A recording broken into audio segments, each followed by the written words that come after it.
놀라운 학계의 발표가 세계에 충격을 주고 있습니다. 한국인의 우수성이 언어와 밀접한 연관이 있다고 하는데요. 도대체 무슨 일인지 충격적 진실 들으러 가시죠. 저는 리처드 벤슨입니다. 캠브리지 대학교 언어학과에서 30년 넘게 교수로 재직하고 있어요. 제 연구 논문은 언어학계에서 정설로 인정받고 있습니다. 특히 서구 언어의 논리적 우월성에 관한 제 이론은 학계의 표준이 되었죠. 오늘도 여느 때와 같이 연구실에서 다음 강의 자료를 준비하고 있었습니다. 조교 에밀리가 조심스럽게 노크를 했죠. 교수님, 국제언어학회 초청장이 도착했습니다. 저는 안경을 고쳤으며 무심코 물었습니다. 어디서 열리는데?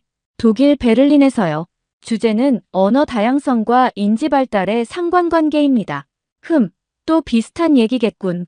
참석자 명단은 에밀리가 명단을 내밀었습니다. 익숙한 이름들이 눈에 들어왔어요. 옥스퍼드, 하버드, 소르본 대학의 동료들까지. 그런데 낯선 이름이 하나 있었습니다. 이정우. 어느 대학이지? 서울대학교에서 오시는 교수님입니다. 한국에서요. 저는 픽 웃음이 나왔습니다. 한국? 아, 그럼 중국어 방언 연구하는 사람인가? 에밀리의 표정이 약간 굳어졌습니다. 교수님, 한국어는 중국어 방언이 아니라 완전히 다른 언어예요. 에밀리, 그건 내 생각이고 학문적으로는 결국 같은 어족이야. 어차피 모두 그림 문자 아닌가? 에밀리가 말을 꺼내려다 입을 다물었습니다. 저는 초청장을 책상 한쪽으로 밀어놓았어요. 솔직히 말해서 아시아에서 오는 학자들의 발표는 그다지 기대할 게 없었습니다. 대개 서구 이론을 답습하거나 자국 언어의 특수성만 강조하는 경우가 많았거든요. 다른 일 있어? 저는 다시 강의 자료로 시선을 돌렸습니다. 에밀리는 잠시 머뭇거리더니 용기를 내어 말했습니다. 사실, 이정우 교수님 논문이 최근 언어학 저널에서 가장 많이 인용되고 있어요. 특히 언어 습득과 뇌 활성화에 관한 연구가 주목받고 있습니다. 제 귀가 솔깃해졌습니다. 하지만 표정을 가능한 한 무덤덤하게 유지했어요. 그래, 어떤 내용인데? 문자 체계가 뇌의 언어 처리 영역에 미치는 영향에 관한 것 같아요. 특히 한글이라는 문자의 과학적 설계가 학습 효율성에 미치는 영향을 연구했다고 하네요. 저는 코웃음을 쳤습니다. 과학적 설계? 500년도 더 된 문자를 과학적이라고? 서양의 알파벳 체계야말로 가장 논리적이고 효율적인 시스템이라는 건 기본 상식 아닌가? 에밀리는 더 이상 반박하지 않았지만 그녀의 얼굴에서 실망감이 느껴졌습니다. 저는 한숨을 쉬며 초청장을 다시 집어들었어요. 알았어. 참석하지. 베를린은 좋아하는 도시니까. 그리고 이 한국 학자가 뭘 발표하는지 한번 들어보자고. 에밀리의 얼굴에 미소가 돌아왔습니다. 예약 일정 잡아드릴게요. 이번 발표가 흥미로울 것 같습니다. 저는 책상 위 사진 액자를 바라보았습니다. 20년 전 찍은 단체 사진이었죠. 그때 생각해보니 한국에서 온 학생이 하나 있었어요. 이름이 김박. 아무튼 조용하고 성실했던 학생이었습니다. 그 학생의 논문도 예전에 봤던 것 같은데 별로 인상적이지 않았어요. 아마 이번 발표도 그러하겠죠. 에밀리, 비행기 예약할 때 창가 자리로 부탁해. 그리고 일정표에 이번 학회 시간 비워둬. 하지만 큰 기대는 하지 마. 아마 커피 한 잔 마시고 올 시간이 될 테니까. 연구실을 나서는 에밀리의 뒷모습을 보며 저는 다시 제 논문으로 시선을 돌렸습니다. 언어의 위계 질서는 오랜 역사와 학문적 성과가 증명하는 것이라 굳게 믿었으니까요. 저는 리처드 벤슨입니다. 캠브리지 대학교 언어학과에서 30년 넘게 교수로 재직하고 있죠. 제 연구 논문은 언어학계에서 정설로 인정받고 있습니다. 특히 서구 언어의 논리적 우월성에 관한 제 이론은 학계의 표준이 되었어요. 오늘도 여느 때와 같이 연구실에서 다음 강의 자료를 준비하고 있었습니다. 조교 에밀리가 조심스럽게 노크를 했죠. 교수님, 국제언어학회 초청장이 도착했습니다. 저는 안경을 고쳤으며 무심코 물었습니다. 어디서 열리는데? 독일 베를린에서요. 주제는 언어 다양성과 인지 발달의 상관관계입니다. 또 비슷한 얘기겠군. 참석자 명단은 에밀리가 명단을 내밀었습니다. 익숙한 이름들이 눈에 들어왔어요. 옥스퍼드, 하버드, 소르본 대학의 동료들. 그런데 낯선 이름이 하나 있었습니다. 이정우. 어느 대학이지? 서울대학교에서 오시는 교수님입니다. 한국에서요. 저는 픽 웃음이 나왔습니다. 한국? 아, 그럼 중국어 방언 연구하는 사람인가? 에밀리의 표정이 약간 굳어졌습니다. 교수님, 한국어는 중국어 방언이 아니라 완전히 다른 언어예요. 에밀리, 그건 내 생각이고 학문적으로는 결국 같은 어족이야. 어차피 모두 그림 문자 아닌가? 에밀리가 말을 꺼내려다 입을 다물었습니다. 저는 초청장을 책상 한쪽으로 밀어놓았어요. 솔직히 말해서 아시아에서 오는 학자들의 발표는 그다지 기대할 게 없었습니다. 대개 서구 이론을 답습하거나 자국 언어의 특수성만 강조하는 경우가 많았거든요. 다른 일 있어? 저는 다시 강의 자료로 시선을 돌렸습니다. 에밀리는 잠시 머뭇거리더니 용기를 내어 말했습니다. 사실 이정우 교수님 논문이 최근 언어학 저널에서 가장 많이 인용되고 있어요. 특히 언어 습득과 뇌 활성화에 관한 연구가 주목받고 있습니다. 제 귀가 솔깃해졌습니다. 하지만 표정을 가능한 한 무덤덤하게 유지했어요. 그래? 어떤 내용인데? 문자 체계가 뇌의 언어 처리 영역에 미치는 영향에 관한 것 같아요. 특히 한글이라는 문자의 과학적 설계가 학습 효율성에 미치는 영향을 연구했다고 하네요. 저는 코웃음을 쳤습니다. 과학적 설계? 500년도 더 된 문자를 과학적이라고? 서양의 알파벳 체계야말로 가장 논리적이고 효율적인 시스템이라는 건 기본 상식 아닌가? 에밀리는 더 이상 반박하지 않았지만 그녀의 얼굴에서 실망감이 느껴졌습니다. 저는 한숨을 쉬며 초청장을 다시 집어들었어요. 알았어. 참석하지. 베를린은 좋아하는 도시니까. 그리고 이 한국 학자가 뭘 발표하는지 한번 들어보자고. 에밀리의 얼굴에 미소가 돌아왔습니다. 예약 일정 잡아드릴게요. 이번 발표가 흥미로울 것 같습니다. 저는 책상 위 사진 액자를 바라보았습니다. 20년 전 찍은 단체 사진이었죠. 그때 생각해보니 한국에서 온 학생이 하나 있었어요. 이름이 김박. 아무튼 조용하고 성실했던 학생이었습니다. 그 학생의 논문도 예전에 봤던 것 같은데 별로 인상적이지 않았어요. 아마 이번 발표도 그러하겠죠. 에밀리, 비행기 예약할 때 창가 자리로 부탁해. 그리고 일정표에 이번 학회 시간 비워둬. 하지만 큰 기대는 하지 마. 아마 커피 한 잔 마시고 올 시간이 될 테니까. 연구실을 나서는 에밀리의 뒷모습을 보며 저는 다시 제 논문으로 시선을 돌렸습니다. 언어의 위계질서는 오랜 역사와 학문적 성과가 증명하는 것이라 굳게 믿었으니까요. 저는 이정우 교수가 단상에 서는 모습을 지켜보았습니다. 그는 40대 중반 정도로 보이는 남성이었고 서구 학자들의 예상과는 달리 완벽한 영어로 인사를 건넸습니다. 주변에서 약간의 술렁임이 느껴졌죠. 안녕하십니까, 여러분. 서울대학교 언어인지과학과 이정우입니다. 오늘 제가 발표할 내용은 한글의 인지과학적 우수성과 언어 습득 효율성에 관한 것입니다. 저는 무의식적으로 눈을 가늘게 뜨고 그를 관찰했습니다. 전형적인 자국어 우월주의 발표가 시작되겠구나 생각했죠. 그러나 이정우 교수는 예상치 못한 문장으로 발표를 시작했습니다. 먼저, 언어에 우열이 있다는 관점은 학문적으로 타당하지 않다는 점을 분명히 말씀드리고 싶습니다. 모든 자연어는 그 자체로 완전한 의사소통 체계입니다. 다만 제가 오늘 논의하고자 하는 것은 문자 체계, 특히 인위적으로 설계된 문자 체계의 과학적 원리와 그 효율성입니다. 옆자리의 마이클이 저를 흘기 쳐다보더니 눈썹을 들어 올렸습니다. 그의 표정에서 약간의 놀라움이 느껴졌습니다. 저도 솔직히 이 시작이 꽤 인상적이라고 생각했습니다. 이정우 교수는 프레젠테이션 화면을 넘겼습니다. 화면에는 알파벳, 한자, 아랍 문자, 그리고 한글이 나란히 표시되어 있었습니다. 문자 체계는 크게 표의 문자와 표음 문자로 나눌 수 있습니다. 표의 문자는 의미를 그림으로 표현하는 방식이고 표음 문자는 소리를 기호로 나타내는 방식이죠. 그런데 한글은 단순한 표음 문자가 아닙니다.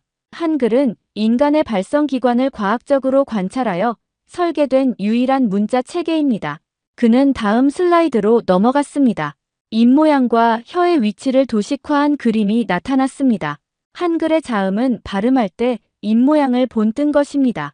예를 들어 기역은 혀가 목구멍을 막는 모양을, 니은은 혀가 입천장에 닿는 모양을 본뜬 것이죠. 이것은 1443년 세종대왕이 훈민정음을 창제할 때 적용한 원리입니다. 저는 무의식적으로 메모를 시작했습니다. 솔직히 말해서 이 정도의 과학적 접근은 예상하지 못했거든요. 중세시대에 이런 음성학적 원리를 적용했다니 흥미로운 주장이었습니다. 이정우 교수는 계속해서 설명했습니다. 그런데 더 놀라운 것은 한글의 모음 체계입니다. 세종대왕은 천지인 철학에 기반하여 기본 모음을 만들었습니다. 하늘을 상징하는 점, 땅을 상징하는 가로서는, 사람을 상징하는 세로서니을 조합하여 모든 모음을 표현했죠. 마이클이 저에게 속삭였습니다. 철학적 원리를 문자에 적용했다고? 흥미롭군. 저는 고개를 끄덕였습니다. 비록 서구 언어학의 관점에서는 다소 이질적인 접근이었지만 부인할 수 없는 체계성이 있었습니다. 그러나 진짜 충격은 그 다음이었습니다. 이정우 교수는 최신 뇌파 실험 결과를 보여주기 시작했습니다. 최근 우리 연구팀은 다양한 문자 체계를 처음 접하는 사람들의 뇌파를 분석했습니다. 실험 참가자들은 어떤 언어도 모르는 상태에서 각기 다른 문자 체계를 2주간 학습했습니다. 그 결과 한글을 학습한 그룹이 다른 문자 체계를 학습한 그룹보다 유의미하게 빠른 학습 곡선을 보였습니다. 화면에는 복잡한 그래프와 뇌 스캔 이미지가 나타났습니다. 빨간색과 파란색으로 활성화된 뇌 영역이 선명하게 대비되어 있었죠. 특히 주목할 점은 언어 처리 영역인 브로카 영역과 베르니케 영역의 활성화 패턴입니다. 한글 학습자들은 이 두 영역 간의 연결성이 더 강화되는 경향을 보였습니다. 이는 한글의 형태적 특성이 음소 인식과 의미 처리를 동시에 촉진한다는 가설을 지지합니다. 저는 이 주장이 제 논문과 직접적으로 충돌한다는 것을 깨달았습니다. 제 연구는 알파벳 체계가 뇌의 언어 처리에 최적화되어 있다는 가설에 기반하고 있었으니까요. 하지만 이정우 교수의 데이터는 무시할 수 없을 만큼 구체적이고 체계적이었습니다. 더불어 우리는 문해력 습득 속도에 관한 국제 비교 연구도 수행했습니다. 한글을 사용하는 한국 어린이들은 평균 1년 내에 기본적인 읽기 능력을 완전히 습득하는 반면 영어권 어린이들은 약 2.5년, 중국어권 어린이들은 약 3년이 소요됩니다. 회의장 내부가 조용해졌습니다. 많은 학자들이 이제 진지하게 메모를 하고 있었습니다. 특히 언어 교육 분야의 전문가들이 큰 관심을 보이는 것이 눈에 띄었습니다. 이러한 효율성은 한글의 과학적 설계에서 비롯됩니다.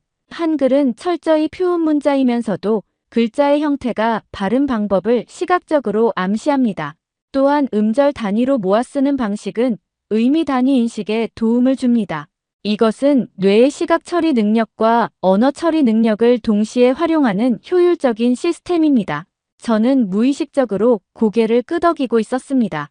이정우 교수의 논리는 탄탄했고 그의 연구 방법론은 최신 신경과학 기법을 적절히 활용하고 있었습니다. 그가 단순히 자국어를 자랑하는 것이 아니라 진지한 학문적 탐구를 제시하고 있다는 사실이 분명해졌습니다. 그런데 다음 슬라이드에서 제 심장이 멈추는 것 같았습니다. 화면에 제 이름이 선명하게 떠올랐기 때문입니다. 리처드 벤슨 교수의 2018년 논문 문자 체계와 인지, 발달의 상관관계에서는 서구 알파벳 체계가 추상적 사고와 논리적 사고 능력 발달에 가장 적합하다고 주장했습니다. 이정우 교수가 저를 향해 미소 지었습니다. 그 미소에는 도전적인 기색이 없었지만 저는 왠지 등골이 서늘해지는 느낌이 들었습니다. 저는 숨을 멈춘 채 다음 말을 기다렸습니다. 학회장 여기저기서 시선이 제게 향하는 것이 느껴졌습니다. 마이클은 눈썹을 치켜올린 채 조용히 제 반응을 살폈고 장 피에르는 갑자기 공책에 무언가 열심히 적기 시작했습니다. 이정우 교수는 차분한 목소리로 계속했습니다. 벤슨 교수님의 논문은 언어학계에 중요한 화두를 던졌습니다. 특히 문자 체계가 사고방식에 미치는 영향에 대한 연구는 매우 가치 있는 접근입니다. 저는 안도의 한숨을 내쉬려다 말았습니다. 뭔가 더 있을 것 같은 예감이 들었거든요. 이정우 교수는 다음 슬라이드로 넘어갔습니다. 화면에는 제 논문의 핵심 주장이 인용되어 있었습니다. 알파벳 체계는 형태와 소리의 연결이 자의적이기 때문에 이를 습득하는 과정에서 추상적 사고 능력이 강화된다. 반면 상형 문자나 음소와 형태가 연관된 문자 체계는 직관적 이해는 쉬울 수 있으나 고차원적 사고 발달에는 제한적 영향을 미친다. 마이너스 벤슨 2018 이정우 교수는 잠시 청중을 둘러보았습니다. 이 주장은 언뜻 논리적으로 들립니다. 추상화 능력이 사고의 발달에 중요하다는 점은 부인할 수 없죠. 그러나 여기에는 중요한 전제가 숨어 있습니다. 바로 자의적 추상화가 인지적으로 더 우월하다는 가정입니다. 저는 펜을 꽉 쥐었습니다. 제 논문의 핵심 전제를 정확히 짚어낸 그의 분석력에 놀랐습니다. 그런데 최근 인지과학 연구 결과는 이 가정에 의문을 제기합니다. 우리는 72개국 언어권의 학생들을 대상으로 한 PISA 수학, 과학 성취도와 문자 체계 간의 상관관계를 분석했습니다. 화면에 복잡한 상관관계 그래프가 나타났습니다. 흥미롭게도 한글이나 가나와 같이 체계적이고 과학적인 원리로 설계된 문자를 사용하는 국가들의 학생들이 수학, 과학 분야에서 더 높은 성취도를 보였습니다. 물론 문화적, 교육적 변수를 통제해도 이 경향은 유지되었습니다. 저는 눈을 가늘게 뜨고 그래프를 살폈습니다. 데이터가 명확했습니다. 한국, 일본, 핀란드 같은 나라들이 상위권을 차지하고 있었죠. 더 놀라운 것은 뇌 영상 연구 결과입니다. 우리는 fMRI를 사용해 다양한 문자 체계를 읽을 때 뇌의 활성화 패턴을 분석했습니다. 화면에 컬러풀한 뇌 스캔 이미지가 나타났습니다. 한글을 읽을 때는 시각 처리 영역과 언어 처리 영역이 동시에 강하게 활성화됩니다.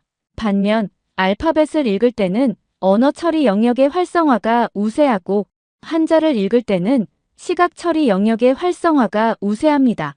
이정우 교수는 잠시 물을 한 모금 마셨습니다. 회의장은 여전히 조용했습니다. 모두가 그의 다음 말을 기다리고 있었습니다. 이 결과는 한글이 뇌의 다양한 영역을 효율적으로 활용하도록 설계되었음을 시사합니다. 특히 주목할 점은 한글 사용자들이 추상적 사고 테스트에서도 결코 낮은 성과를 보이지 않는다는 것입니다. 오히려 패턴 인식과 같은 특정 유형의 추상적 사고에서는 더 높은 성과를 보였습니다. 저는 갑자기 목이 말랐습니다. 제 연구의 핵심 가설이 무너지고 있었기 때문입니다. 하지만 동시에 학자로서 이 새로운 발견에 대한 호기심도 느껴졌습니다. 이정우 교수는 이제 직접적으로 제 논문을 반박하기 시작했습니다. 벤슨 교수님의 연구에서는 15개국 220명의 대학생을 대상으로 실험을 진행했습니다. 그러나 이 표본에는 한글 사용자가 단 5명만 포함되어 있었고 그들 모두 영어를 제2외국어로 사용하고 있었습니다. 따라서 한글의 순수한 효과를 측정하기에는 표본이 충분하지 않았습니다. 저는 얼굴이 뜨거워지는 것을 느꼈습니다. 그가 지적한 제 연구의 한계는 사실이었습니다. 당시에는 아시아 언어권 피험자를 모집하는 데 어려움이 있었고 저는 그것을 연구의 제한점으로 간략히 언급했을 뿐이었습니다. 더불어 벤슨 교수님의 연구에서 사용된 추상적 사고 측정 도구는 서구적 사고방식에 최적화되어 있었습니다. 특히 언어적 추상화에 치중된 문항들이 많았죠. 그러나 추상적 사고는 다양한 방식으로 발현될 수 있습니다. 시각적 추상화, 패턴 인식, 공간적 추상화 등 여러 차원이 있습니다. 저는 제 노트에 필사적으로 이 지적들을 적었습니다. 이정우 교수의 비판은 날카로웠지만 학문적으로 매우 타당했습니다. 그는 제 연구의 약점을 정확히 짚어내고 있었습니다. 우리 연구팀은 이러한 한계를 극복하기 위해 더 다양한 추상적 사고 측정 도구를 개발했고 더 균형 잡힌 표본을 구성했습니다. 그 결과 문자 체계와 추상적 사고, 능력 간의 관계는 벤슨 교수님의 주장보다 훨씬 복잡하다는 결론에 도달했습니다. 이정우 교수는 마지막 슬라이드로 넘어갔습니다. 그곳에는 제가 전혀 예상하지 못한 문장이 적혀 있었습니다. 결론적으로 언어나 문자 체계에 우열을 매기는 것은 학문적으로 타당하지 않습니다. 각 문자 체계는 고유한 인지적 장단점을 가지고 있으며 이것이 문화적 다양성과 인류 지식의 풍요로움을 만들어냅니다. 벤슨 교수님의 연구는 이 분야에 중요한 질문을 제기했고 우리의 연구는 그 질문에 대한 새로운 관점을 제시합니다. 예상과 달리 그는 제 연구를 완전히 부정하지 않았습니다. 오히려 학문적 대화의 일부로 인정하고 그 위에 새로운 시각을 더하는 접근을 취했습니다. 이런 학자적 예의에 저는 묘한 감정이 들었습니다. 이정우 교수는 발표를 마쳤고 청중들로부터 큰 박수가 터져 나왔습니다. 여러 학자들이 질문을 위해 손을 들었습니다. 저는 자리에 가만히 앉아 있었습니다. 머릿속에서는 수많은 생각이 충돌하고 있었습니다. 마이클이 제 어깨를 툭 쳤습니다. 흥미로운 발표였어. 너의 반박은 어떻게 준비할 거지? 저는 대답하지 않았습니다. 솔직히 말해서 무엇을 어떻게 반박해야 할지 아직 정리되지 않았습니다. 이정우 교수의 데이터는 견고했고 그의 방법론은 치밀했습니다. 무엇보다 그는 제 연구를 비난하는 것이 아니라 발전시키는 방식으로 접근했습니다. 질의응답 시간이 시작되었습니다. 여러 질문이 이어졌고 이정우 교수는 자신감 있게 대답했습니다. 그의 영어는 유창했고 전문 용어의 사용도 정확했습니다. 전형적인 한국 학자에 대한 제 선입견이 얼마나 잘못되었는지 깨닫게 되었습니다. 마지막 질문자로 옥스퍼드의 한 신경 언어학자가 손을 들었습니다. 이정우 교수님, 정말 흥미로운 발표였습니다. 한 가지 질문이 있는데요. 벤슨 교수님의 연구와 교수님의 연구 사이에 있는 가장 큰 패러다임의 차이는 무엇이라고 생각하십니까? 이정우 교수는 잠시 생각하더니 대답했습니다. 가장 큰 차이는 다양성에 대한 관점이라고 생각합니다. 언어학에서 우리는 오랫동안 특정 언어나 문자 체계를 기준으로 다른 것들을 평가해왔습니다. 그러나 이제는 각 체계의 고유한 가치와 다양한 인지적 영향을 인정하는 방향으로 나아가야 할 때입니다. 그의 대답에 청중들이 다시 한번 박수를 보냈습니다. 저는 자리에서 일어나 조용히 회의장을 빠져나왔습니다. 신선한 공기가 필요했습니다. 30년간 쌓아온 제 학문적 신념이 흔들리고 있었으니까요. 저는 회의장 밖 복도에 서서 깊은 숨을 들이쉬었습니다. 생각이 꼬리에 꼬리를 물었습니다. 이정우 교수의 발표는 단순한 반박을 넘어 제 학문적 토대를 흔들고 있었습니다. 30년간 쌓아온 이론이 1시간 만에 무너지는 느낌이었죠. 복도 창문을 통해 베를린의 풍경을 바라보았습니다. 회의장 안에서는 여전히 박수 소리와 질문들이 이어지고 있었습니다. 평소라면 저도 그 자리에서 날카로운 질문으로 상대를 압박했겠지만 오늘은 그럴 자신이 없었습니다. 리처드, 괜찮아? 마이클이 제 뒤에 서 있었습니다.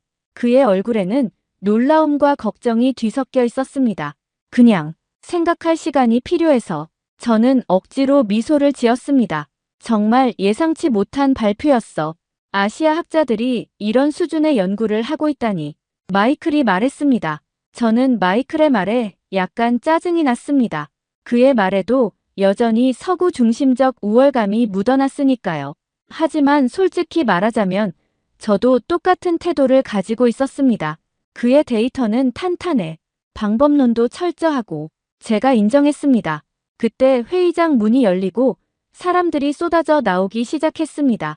모두가 흥분된 표정으로 토론을 이어가고 있었습니다. 여러 시선이 저를 향했고 몇몇은 속삭이며 저를 가리켰습니다. 언어학계의 거장 리처드 벤슨이 공개적으로 논박당한 장면을 목격한 후의 반응이었겠지요. 장 피에르가 다가왔습니다. 리처드, 다음 세션에 가볼까?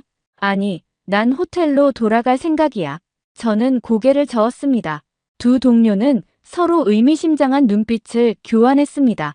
제가 이렇게 물러선 적은 거의 없었으니까요. 회의장에서 나오는 사람들 사이로 이정우 교수가 보였습니다.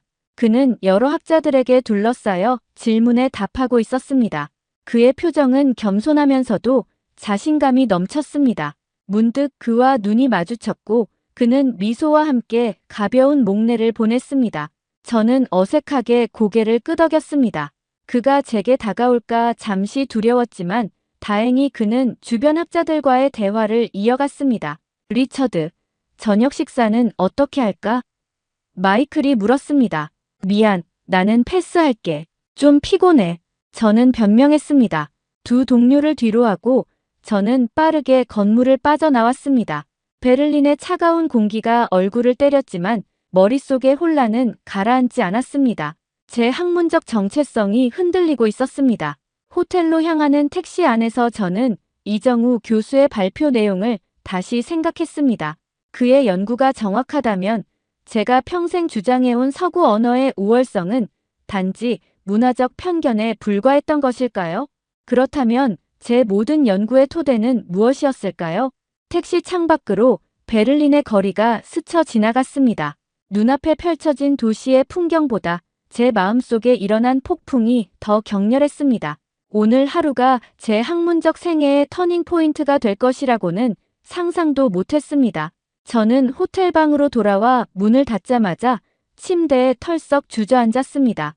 오늘의 충격이 서서히 실감나기 시작했습니다. 30년간 쌓아온 학문적 권위가 한시간의 발표로 흔들린다는 것이 어떤 의미인지 이전에는 상상조차 못했습니다. 미니바에서 위스키 한 병을 꺼내 한 모금 마셨습니다. 쓰디쓴 맛이 목을 타고 내려갔지만 머릿속 혼란은 가라앉지 않았습니다.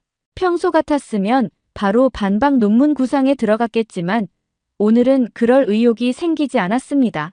노트북을 켜고 이정우 교수의 논문들을 검색했습니다. 놀랍게도 그의 연구는 수년간 꾸준히 발표되어 왔고 상당수가 권위 있는 학술지에 실려 있었습니다. 어떻게 제가 이 연구들을 그동안 못 봤을까요? 아니, 정확히 말하면 보지 않았을까요? 서구 언어 중심주의의 인지적 영향, 문자 체계와 사고방식의 다양성, 한글의 과학적 원리와 인지 발달. 제목만 봐도 얼마나 저의 고정관념을 도전하는 내용들인지 알 수 있었습니다. 갑자기 20년 전 제 수업을 들었던 김준호 학생이 생각났습니다. 그는 학기 말 논문에서 한글의 과학적 원리에 대해 썼었죠. 당시 저는 그 논문에 B- 학점을 주며 객관적 증거 부족, 문화적 편향이 심함이라고 적었습니다. 지금 와서 생각해보니 제가 얼마나 오만했는지 깨닫게 되었습니다. 유튜브를 열고 한글 원리를 검색했습니다. 수많은 영상이 나왔고 그중 교육용으로 보이는 영상 하나를 클릭했습니다. 영상에서는 세종대왕이 한글을 창제한 과정과 그 과학적 원리를 자세히 설명하고 있었습니다. 이 문자는 단순하게 보이지만 정교한 과학적 원리가 담겨 있습니다. 자음은 발음기관의 모양을 본떴고 모음은 우주의 원리를 상징합니다. 또한 모든 글자는 체계적으로 조합되어 무한한 소리를 표현할 수 있습니다. 영상을 보는 동안 저는 점점 더 놀라웠습니다. 15세기에 이런 체계적인 문자를 설계했다니 정말 경이로운 일이었습니다. 그리고 이런 문자 체계가인지 발달에 독특한 영향을 미친다는 이정우 교수의 주장이 갑자기 더 설득력 있게 들렸습니다. 다른 영상들도 찾아보았습니다. 한글 디자인의 미학적 가치를 다룬 영상, 한글의 디지털 처리 효율성을 설명하는 영상, 외국인들이 한글을 배우는 과정을 보여주는 영상까지. 이 모든 정보가 저에게는 새로웠습니다. 시계를 보니 밤 11시가 넘어가고 있었습니다. 하지만 잠은 전혀 오지 않았습니다. 이정우 교수의 발표 자료를 다시 한번 꼼꼼히 검토했습니다. 그의 방법론, 데이터 분석, 결론까지 모두 견고했습니다. 제가 비판할 구멍을 찾기 어려웠습니다. 갑자기 마음속에서 결심이 굳어졌습니다. 이 문제를 제대로 이해하려면 직접 가서 보아야 했습니다. 한국에 가서 이정우 교수를 만나고 그의 연구실을 방문하고 그가 말한 훈민정음의 창제 원리를 직접 배워야 했습니다. 노트북으로 이메일 창을 열었습니다. 이정우 교수의 이메일 주소는 학회 프로그램 책자에서 쉽게 찾을 수 있었습니다. 이정우 교수님께 오늘 베를린 학회에서의 발표 감사드립니다. 교수님의 연구는 제게 깊은 인상을 주었습니다. 특히 한글의 과학적 원리와 인지 발달에 관한 부분은 제 연구 방향을 제고하게 만들었습니다. 저는 교수님의 연구를 더 깊이 이해하고 싶습니다. 가능하다면 서울대학교를 방문하여 교수님의 연구실을 견학하고 한글의 원리에 대해 더 배우고 싶습니다. 제가 한국을 방문할 수 있는 기회가 있을까요? 답장 기다리겠습니다. 리처드 벤슨 드림. 이메일을 보내고 나니 묘한 해방감이 느껴졌습니다. 30년간 한 번도 의심하지 않았던 제 학문적 신념을 내려놓고 새로운 관점을 받아들일 준비가 되었다는 신호였을까요? 창밖으로 베를린의 야경이 빛나고 있었습니다. 세상은 제가 알고 있던 것보다 훨씬 넓고 다양했습니다. 그리고 저는 이제 그 세계를 새롭게 탐험할 준비가 되어 있었습니다.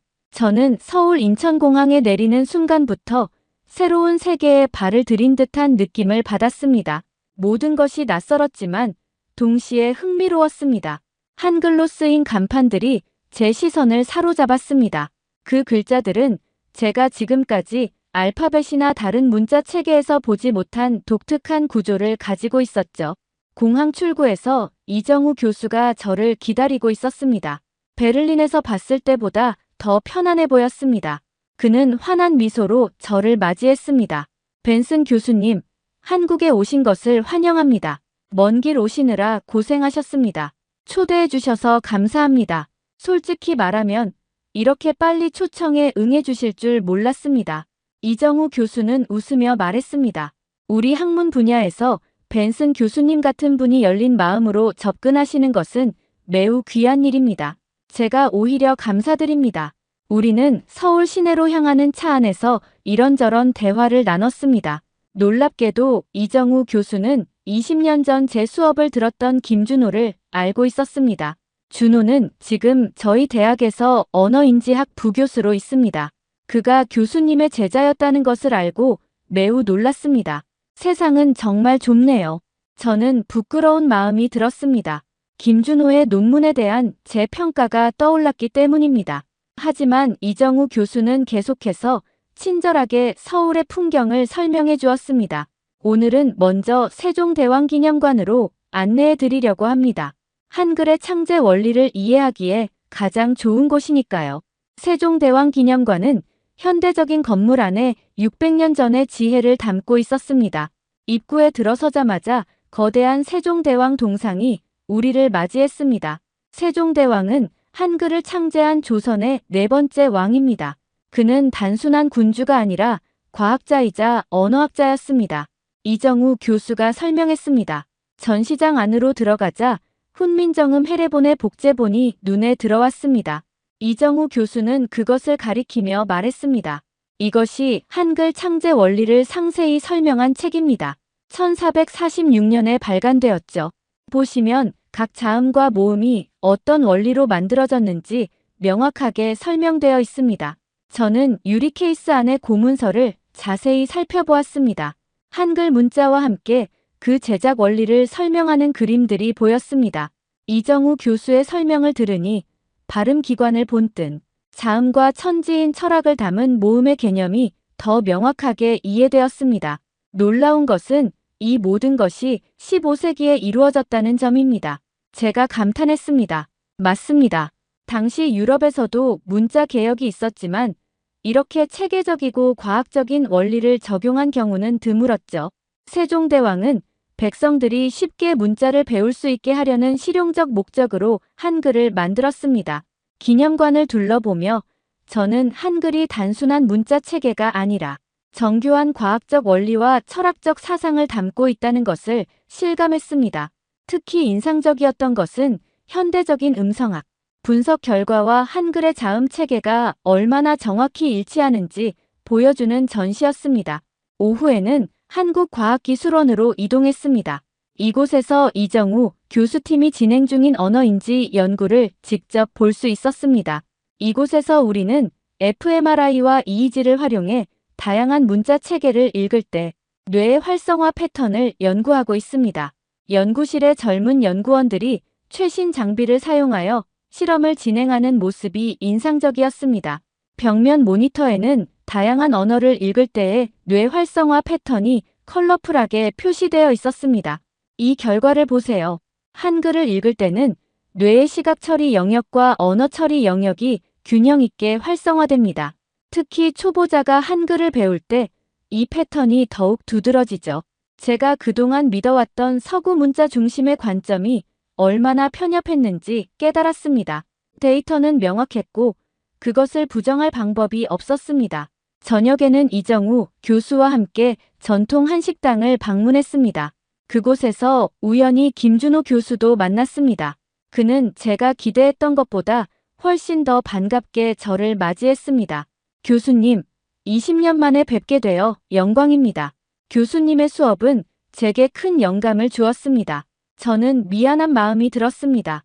솔직히 말하면 내가 당신의 논문을 제대로 평가하지 못했던 것 같아 미안하네. 김준호는 미소를 지었습니다. 그때는 제 연구에 충분한 증거가 부족했습니다. 교수님의 비판적 평가가 오히려 저를 더 나은 연구자로 만들어 주었습니다. 그날 밤 호텔로 돌아오는 길에 서울의 밤거리를 바라보았습니다. 한글로 쓰인 네온 사인과 간판들이 도시를 수놓고 있었습니다. 이제 그 글자들은 더 이상 낯설지 않았습니다.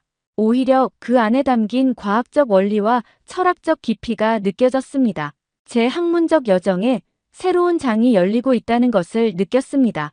그것은 제가 알고 있던 세계보다 훨씬 더 넓고 다양한 세계였습니다. 저는 캠브리지 대학교 강당에 서서 제 마지막 강의를 시작했습니다. 객석은 학생들과 동료 교수들로 가득 찼습니다. 모두가 언어학계의 거장 리처드 벤슨의 은퇴 강연을 듣기 위해 모인 것이죠. 30년 전 제가 이 강단에 처음 섰을 때 가졌던 확신이 있었습니다. 바로 서구 언어와 문자 체계의 우월성이었죠. 청중 사이에서 조용한 웃음이 흘러나왔습니다. 제 오랜 주장을 모두가 알고 있었으니까요. 그러나 학자로서 가장 중요한 덕목은 새로운 증거 앞에서 자신의 견해를 수정할 수 있는 용기라고 생각합니다. 슬라이드에 한글 자음과 모음이 나타났습니다. 6개월 전 한국 방문 이후 저는 한글과 한국어에 대한 연구에 깊이 빠져들었습니다. 이 작은 문자들이 제 학문적 세계관을 완전히 바꿔놓았습니다. 한글은 단순한 문자가 아닙니다. 그것은 과학, 철학, 그리고 인간에 대한 깊은 이해가 담긴 체계입니다. 저는 한글의 창제 원리와 그것이인지 발달에 미치는 영향에 대한 이정우 교수와의 공동 연구 결과를 소개했습니다. 우리의 연구는 최근 네이처에 게재되어 학계의 큰 주목을 받고 있었습니다. 언어와 문자에는 우열이 없습니다. 각각은 고유한 역사적, 문화적 맥락에서 발전해왔으며 그 안에 담긴 지혜와 지식은 인류 공동의 자산입니다. 강의실에는 깊은 침묵이 흘렀습니다. 30년간 서구 언어의 우월성을 주장해온 교수가 이런 말을 하리라고는 아무도 예상하지 못했을 테니까요. 우리는 다양성에서 배웁니다. 제 경우 이 작은 나라의 문자 체계에서 가장 큰 깨달음을 얻었습니다. 한국은 근본부터 달랐습니다. 그리고 그 다름을 인정하고 받아들일 때 우리의 학문도 더욱 풍요로워집니다. 마지막 슬라이드에는 제가 한국에서 이정우 교수, 김준호 교수와 함께 찍은 사진이 있었습니다. 그 밑에는 한글로 쓰인 문장이 있었습니다. 이것은 다양성이 우리를 풍요롭게 한다는 뜻입니다. 제 학문적 여정의 마지막에서 깨달은 가장 소중한 진리입니다. 강의를 마치자 객석에서 뜨거운 박수가 터져 나왔습니다. 제 학생들, 동료들, 그리고 에밀리까지 모두가 기립박수를 보내고 있었습니다. 제 마음은 이상하게 편안했습니다. 평생 쌓아온 이론을 버리는 것은 아니었습니다. 그것을 더 넓은 시각으로 확장하는 진정한 학문의 완성이었습니다. 오늘의 이야기는 여기까지입니다. 그럼 오늘 이야기 재미있게 들으셨다면 잊지 말고 좋아요 꼭 눌러주세요. 꼭 사연 관련이 아니더라도 하실 말씀이 있으시다면 댓글도 꼭 남겨주시고요. 더 좋은 사연을 발굴해내고 여러분들께 재미있게 전달하는데 큰 힘이 됩니다. 흥미진진히 소개해드리는 다음 이야기가 듣고 싶으시다면 구독과 알림 설정하시면 빠르게 소식 들으실 수 있습니다. 그럼 저는 다시 흥미진진한 사연을 들고 찾아뵐게요. 또 만나요.